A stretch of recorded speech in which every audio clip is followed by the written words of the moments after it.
कथा। भगवान शिव ने शिशु रूप में रुद्रावतार धारण कर विश्वानर मुनि को आशीर्वाद दिया। जय श्री राम। तो मैं नीतू पांडे यूट्यूब चैनल पर सबका स्वागत करती हूँ। इस कथा का वर्णन शिव महापुराण में मिलता है। कहते हैं भगवान शिव किसी के भी मन की बात को जान जाते हैं। अपने भक्तों की हर मनोकामना को पूर्ण करने के लिए वो किसी भी रूप में आ जाते हैं। आज की कथा आरंभ करते हैं। भगवान शंकर के भैरवा अवतार का वर्णन करके नंदीश्वर ने कहा, हे महामुने, परमेश्वर शिव उत्तमोत्तम लीलाएं रचने वाले तथा सत्पुरुषों के प्रेमी हैं। उन्होंने मार्गशीर्ष मास के कृष्ण पक्ष की अष्टमी को भैरव रूप से अवतार लिया था। इसलिए जो मनुष्य मार्गशीर्ष मास की कृष्णाष्टमी को काल भैरव के सन्निकट उपवास करके रात्रि में जागरण करता है वह समस्त पापों से मुक्त हो जाता है। जो मनुष्य अन्यत्र यानी अन्य कहीं भी भक्तिपूर्वक जागरण रही सहित इस व्रत का अनुष्ठान करेगा वह भी महापापों से मुक्त होकर सद्गति को प्राप्त हो जाएगा। प्राणियों के लाखों जन्मों के किए हुए जो पाप हैं वे सब के सब काल भैरव के दर्शन से निर्मल हो जाते हैं। जो मूर्ख काल भैरव के भक्तों का अनिष्ट करता है वह इस जन्म में दुख भोग कर पुनः दुर्गति को प्राप्त होता है, यानी कि वह काल के चक्र में फंस जाता है और उससे कभी नहीं निकल सकता है जब तक महादेव स्वयं ना चाहे, काल भैरव स्वयं ना चाहे। काल भैरव का नाम काल से इसीलिए जोड़ा गया है कि वह अपने काल को भी वश में रखते हैं। जो लोग विश्वनाथ के तो भक्त हैं परंतु यानी भोले बाबा के भक्त हैं लेकिन काल भैरव की भक्ति नहीं करते हैं उन्हें महान दुख की प्राप्ति होती है। काशी में तो इसका विशेष प्रभाव पड़ता है। जो मनुष्य वाराणसी में निवास करके काल भैरव का भजन नहीं करते हैं उसके पाप शुक्ल पक्ष के चंद्रमा की भांति बढ़ते रहते हैं। जो काशी में प्रत्येक भोमवार यानी सोमवार की कृष्णाष्टमी के दिन कालराज का भजन पूजन नहीं करता है उसका पुण्य कृष्ण पक्ष के चंद्रमा के समान क्षीण हो जाता है। उसके बाद नंदीश्वर ने वीरभद्र तथा सर्भावतार का वृत्तांत सुनाकर कहा, हे ब्रह्मपुत्र, भगवान शिव जिस प्रकार प्रसन्न होकर विश्वानर मुनि के घर अवतीर्ण हुए थे, शशि मौलिक के इस चरित को तुम प्रेम पूर्वक श्रवण करो। उस समय वे तेज की निधि अग्नि रूप सर्वात्मा परम प्रभु शिव अग्निलोक के अधिपति रूप से गृहपति नाम से अवतीर्ण हुए थे। पहले के समय की बात है। नर्मदा के रमणीय तट पर नर्मपुर नामक का एक नगर था। उसी नगर में विश्वानर नाम के एक मुनि निवास करते थे। उनका जन्म सांडिल्य गोत्र में हुआ था। वे बहुत ही परम पावन पुण्यात्मा शिव भक्त ब्रह्म तेज की निधि और जितेंद्रीय थे। ब्रह्मचर्याश्रम में उनकी बड़ी ही निष्ठा थी। वे सदा ब्रह्म यज्ञ में तत्पर रहते थे। फिर उन्होंने सुचिस्मति नाम की एक सद्गुणवती कन्या से विवाह कर लिया और वे ब्राह्मणोचित कर्म करते हुए देवता तथा पितरों को प्रिय लगने वाला जीवन बिताने लगे। इस प्रकार जब बहुत सा समय व्यतीत हो गया तब उन ब्राह्मण की भार्या सुचिस्मति, जो उत्तम व्रत का पालन करने वाली थी, अपने पति से बोली, हे प्राणनाथ, स्त्रियों के योग्य जितने आनंदप्रद भोग हैं उन सब को मैंने आपकी कृपा से आपके साथ रहकर भोग लिया है, परंतु हे नाथ, मेरे हृदय में एक लालसा चिरकाल से वर्तमान में है और वह गृहस्थों के लिए उचित भी है। उसे आप पूर्ण करने की कृपा करें।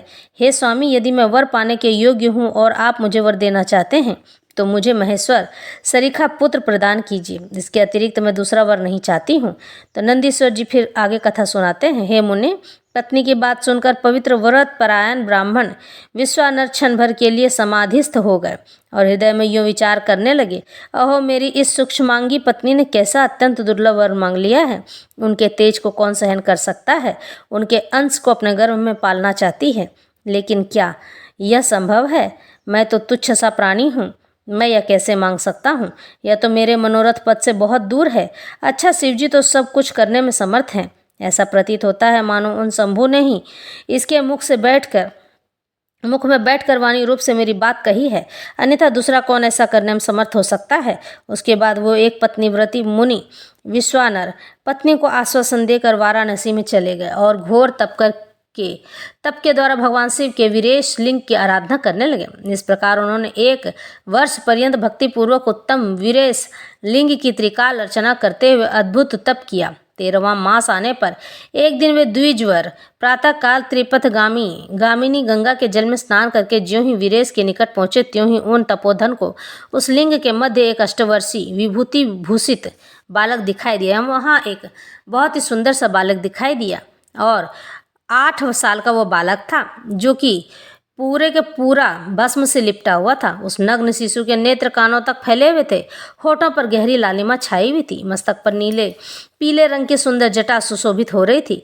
मुख पर हंसी खेल रही थी। वह शेष वो चित अलंकार और चिता भस्म धारण किए हुए था तथा अपनी लीला से हंसता हुआ सूती सूक्तों का पाठ कर रहा था। उस बालक को देखकर विश्वानर मुनि कृतार्थ हो गए और आनंद के कारण उनका शरीर रोमांचित हो उठा तथा बारंबार नमस्कार है यूं उनका हृदयोद्गार फूट पड़ा। फिर वे अभिलाषा पूर्ण करने वाले 8 पदों द्वारा बालक रूपधारी परमानंद स्वरूप शंभु का स्तवन पूजन करने लगे। स्तवन करते हुए कहते हैं, विश्वामित्र मुनि ने कहा, भगवान आप ही एकमात्र अद्वितीय ब्रह्म हैं। यह सारा जगत आपका ही स्वरूप है, यहाँ अनेक कुछ भी नहीं है। यह बिल्कुल सत्य है कि एकमात्र रुद्र के अतिरिक्त दूसरे किसी की सत्ता नहीं है। इसलिए मैं आप महेश की शरण ग्रहण करता हूँ।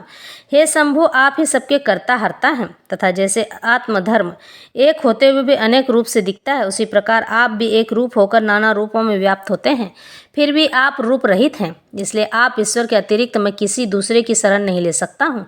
जैसे रज्जु में सर्प, सीपी में चांदी और मृग मरीचिका में जल प्रवाह का भान मिथ्या है, उसी प्रकार जिसे जान लेने पर यह विश्व प्रपंच मिथ्या भ्रासित होता है, उन महेश्वर की मैं शरण लेता हूँ। शंभो, जल में जो शीतलता, अग्नि में दाहकता, सूर्य में गर्मी, चंद्रमा में आह्लादकारिता, पुष्प में गंध और दुग्ध में भी घी वर्तमान है, वह आपका ही स्वरूप है। अतः मैं आपके शरण में हूँ।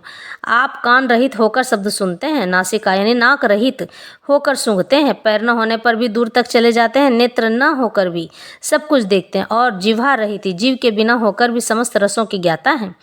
भला आपको सम्यक रूप से कौन जान सकता है, इसलिए मैं आपकी शरण में आ जाता हूँ।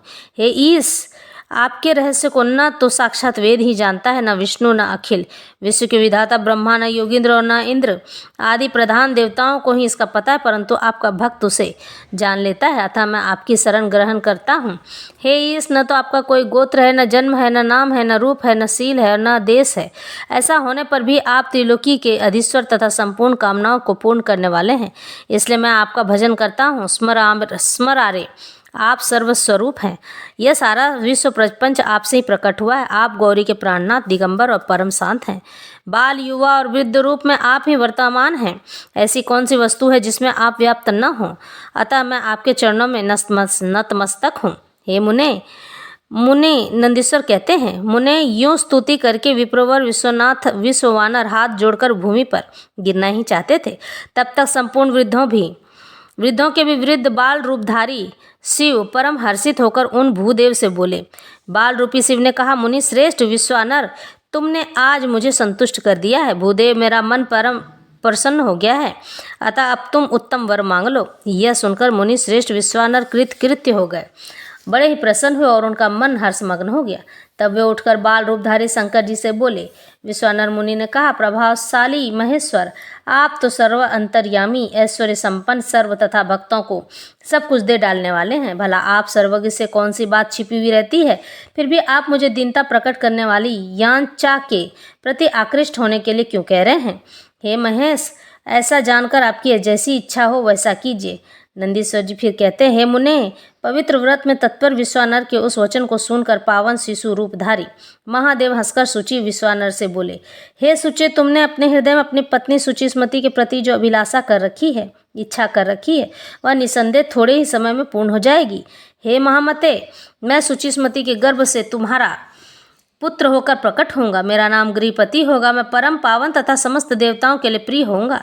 जो मनुष्य 1 वर्ष तक शिव जी के सन्निकट उनके पास रहकर तुम्हारे द्वारा कथित इस पुण्य में अभिलाषाष्टक स्रोत का तीनों काल में पाठ करेगा, उसकी सारी अभिलाषाएं यह पूर्ण कर देगा। इस स्रोत का पाठ पुत्र, पौत्र और धन का प्रदाता, सर्वथा शांति कारक, सारी विपत्तियों का विनाशक, स्वर्ग और मोक्ष रूप संपत्ति का कर्ता तथा समस्त कामनाओं को पूर्ण करने वाला है। निसंदेह यह अकेला ही समस्त स्रोतों के समान है। हे मुने, इतना कहकर बाल रूपधारी शंभु, जो सब सत्पुरुषों की गति है, अंतर्ध्यान हो गए। तब विप्रवर विश्वानर भी प्रसन्न मन से अपने घर को लौट गए। इस तरह से भगवान शिव ने विश्वानर मुनि पर अपनी असीम कृपा की और उनके घर में गृहपति के नाम से जन्म लिए। इस तरह से यह कथा संपन्न होती है।